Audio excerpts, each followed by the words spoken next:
Welcome back to the garage. Again, we're here at Blue Label Racing, where I'm utilizing one of the lifts to try and get rid of some of these bigger issues with the E46 Wagon. Last week we left it with a brake line that had busted open because they were super rusty. Well, the new brake lines have arrived. We've got a full day to work on this thing. Let's go take a look at the new parts.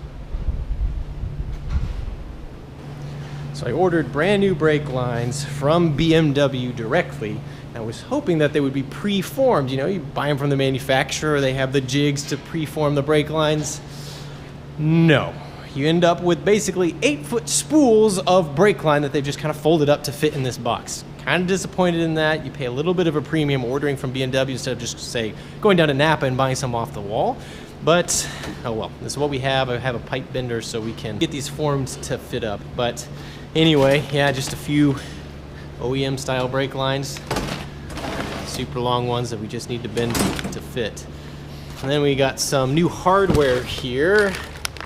So I got some brackets that go in the back and some of these unions that the brake lines thread into.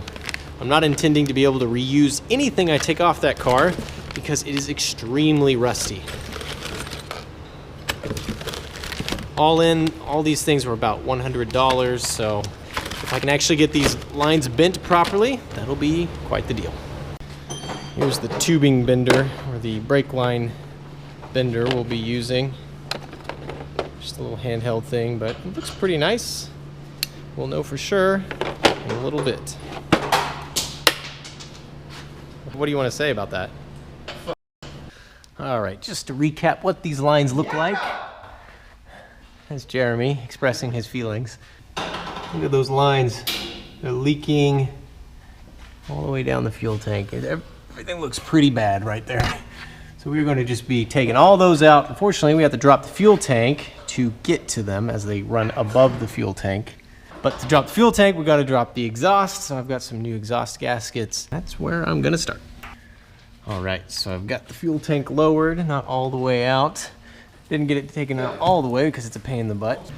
All right, so I've got all the lines loosened up, getting all these little clips, little plastic clips. They're all 13mm nuts. They underneath the gas tank and all that. So I've lowered this down. You can see it's kind of loose, so you can kind of pry it downward and get to those clips. Not super easy, but I've done it. So it's loose all the way up to the master cylinder. Well, not quite the master cylinder, but these adapters right there. So I've got those loosened up. Fuel filters dangling. Those are the lines all loosened up. So now we've got to separate them from the hydraulic hose going to the brake caliper. There's no chance I will ever get that to unscrew. So what I'm going to do is get the Dremel tool out and see if I can't cut that, or maybe a reciprocating saw, and then we will be on our way. How do you turn this on? Oh, it's just one speed. It's one speed, baby. All you get is like some Montgomery Ward 1984. All you get is a speed.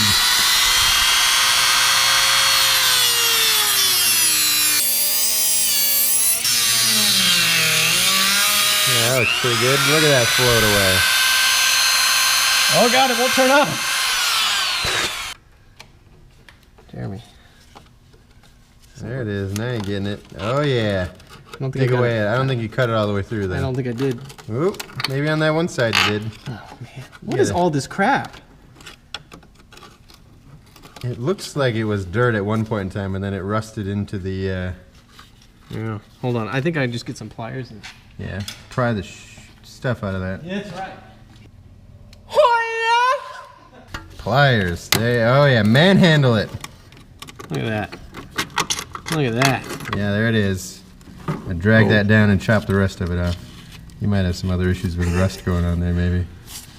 You might spray it and see where you're at in there, huh? Yeah. Spray it with some brake cleaner. Ooh, no, we wouldn't be picking at that stuff that you were just picking at over there. You come up with some extra problems. It's looking a bit something. It's looking a bit like. Look in there. Oh yeah.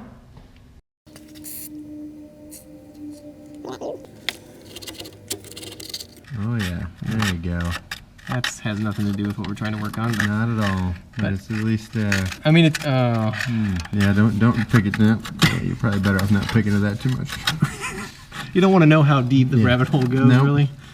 You're gonna be down a hole that you can't come back. Never ending. Maybe a little bit more on there, and then we'll heat it up with flames. Perfect. Because I mean, the fuel tank is. I heard that works. it works well, especially with a... It worked last week.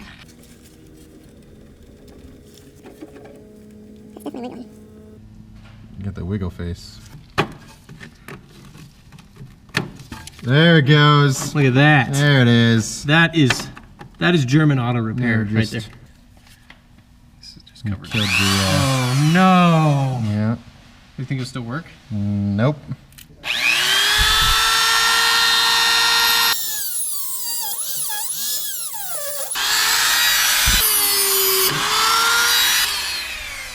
There we are. Look at that. Yum. It's amazing that was ever holding brake pressure at all. The thing is, the brakes actually worked pretty decently, considering there was a hole in it. All right, let's see if we can get this line out.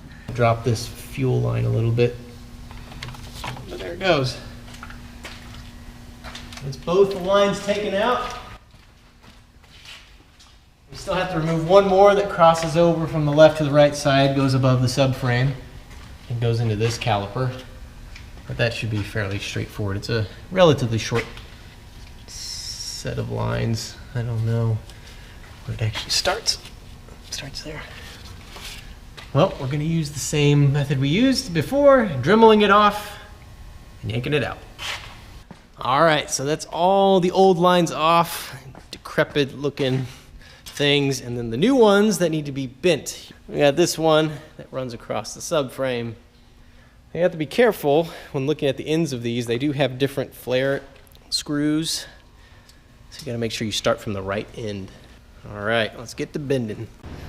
So here is one of the long lines that runs to the back of the car, and unfortunately you just can't get it perfect. I mean, BMW creates these with a jig at the factory, so it makes it absolutely perfect, all these precision bends and tight bends and all that.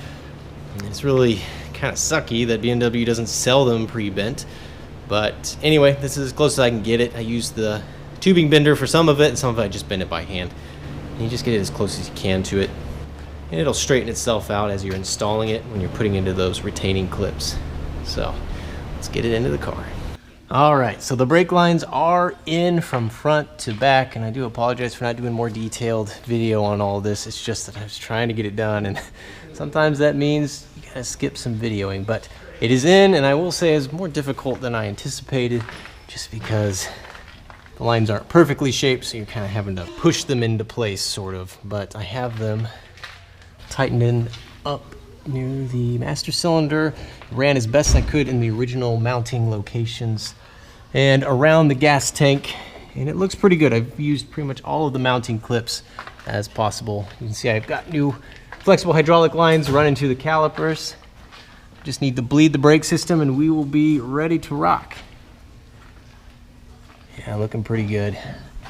Got new brackets that hold those lines in place because I wasn't sure what I'd be able to reuse and what I couldn't reuse. I'm glad I did get them. Yep, so now it's putting the exhaust back on, bleeding the brakes, and that will be all I can do for today. Here are the old lines. They look really terrible. Very dangerous to be driving around with brake lines that look like those. You can see everything basically had to be cut off. These things are really long lines with no union points in between, so you have to replace the whole thing if any part of it can't be loosened. What a pain.